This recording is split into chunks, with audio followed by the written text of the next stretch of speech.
Corona ಸಂದರ್ಭದಲ್ಲಿ ಶಾಲಾ ಶಿಕ್ಷಕರು ಮಕ್ಕಳಿಗೆ ಮನೆಯಲ್ಲೇ ಕುಳಿತು ಆನ್ಲೈನ್ ಮೂಲಕ ಕಲಿಯಲು ಅವಕಾಶ ಮಾಡಿಕೊಟ್ಟಿತು. ಆದರೆ ಈ ಆನ್ಲೈನ್ ನಿಂದ ಬಹುತೇಕ ಮಕ್ಕಳು ತಮ್ಮ ಬದುಕಿನ ವಿದ್ಯಾಭ್ಯಾಸ ಹಾಳು ಮಾಡಿಕೊಂಡಿದ್ದಾರೆ. ಮೊಬೈಲ್ ಹೋಂವರ್ಕ್ ಪದ್ಧತಿ ನಿಲ್ಲಿಸಬೇಕು ಎಂದು ಕರ್ನಾಟಕದ ಮಾನ್ಯ ಪ್ರೌಢ ಮತ್ತು ಪ್ರಾಥಮಿಕ ಸಚಿವರಿಗೆ ವೀರ ಕನ್ನಡಿಗರ ಸೇನೆ ಕಲಬುರಗಿ ಘಟಕದಿಂದ ಪ್ರತಿಭಟನೆ ಮಾಡುವ ಮೂಲಕ ಮನವಿ ಪತ್ರ ನೀಡಿದ್ದಾರೆ.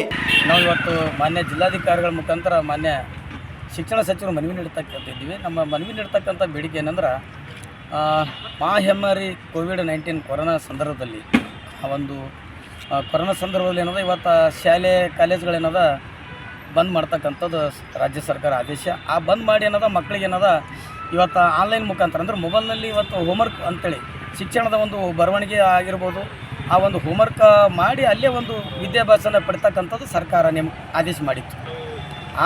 ಅದು ಈಗ ವರ್ಷಗಳೇ ಕಳೆದು ಹೋದವು.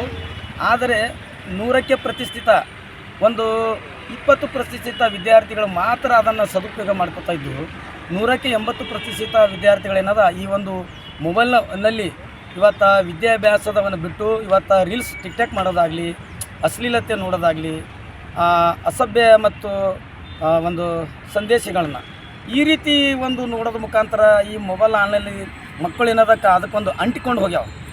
ಆನ್ಲೈನ್ ಇವತ್ತು ಹೋಮ್ವರ್ಕ್ ಮಾಡ್ತೀವಿ ಅಂತಕ್ಕಂಥ ಒಂದು ನೆಪದಲ್ಲಿ ಇವತ್ತು ನಮ್ಮ ಮಕ್ಕಳು ಏನದ ಇವತ್ತು ಆ ಒಂದು ವಿದ್ಯಾಭ್ಯಾಸವನ್ನು ದುರುಪಯೋಗ ಮಾಡಿಕೊಂಡು ಆ ಮೊಬೈಲ್ನಲ್ಲಿ ಅಂಟಿಕೊಂಡು ಇವತ್ತು ತಮ್ಮ ಬದುಕನ್ನೇ ಹಾಳು ಮಾಡ್ಕೊತಾ ಇದ್ದಾರೆ. ಹಾಗಾಗಿ ನಾನು ಮಾನ್ಯ ಶಿಕ್ಷಣ ಸಚಿವರಿಗೆ, ಮಾನ್ಯ ಮುಖ್ಯಮಂತ್ರಿಗಳಿಗೆ ಇವತ್ತು ಮನವಿ ಮಾಡ್ಕೊಳ್ತಾ ಇದ್ದೀವಿ. ದಯಮಾಡಿ ಈ ಒಂದು ಹೋಮ್ವರ್ಕ್ ಏನು ಆನ್ಲೈನ್ ಪದ್ಧತಿ ಇತ್ತು ಮೊಬೈಲ್ನಲ್ಲಿ ಹಾಕ್ತಕ್ಕಂಥದ್ದು ಅದನ್ನು ಕೈ ಬಿಡಬೇಕು.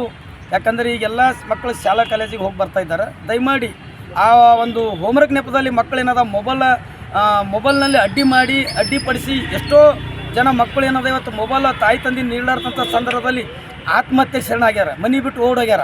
ಎಷ್ಟೋ ಮಕ್ಕಳು ಇವತ್ತು ಏನದ ಪ್ರೀತಿ ಪ್ರೇಮ ಅಂತೇಳಿ ಓಡೋಗಿದ್ದು ಸಂದರ್ಭ ಉದಾಹರಣೆ ಕೂಡ ನಮ್ಮ ಎದುರುಗಡೆಯಿವೆ. ಹಾಗಾಗಿ ದಯಮಾಡಿ ಈ ಹೋಮ್ವರ್ಕ್ ಆನ್ಲೈನ್ ಪದ್ಧತಿಯನ್ನು ಕೈ ಬಿಡಬೇಕಂತೇಳಿ ನಾನು ಮಾನ್ಯ ಸಚಿವರಲ್ಲಿ ಮತ್ತು ಮುಖ್ಯಮಂತ್ರಿಗಳು ಮನವಿ ಮಾಡ್ಕೊಳ್ತಾ ಇದ್ದೀನಿ.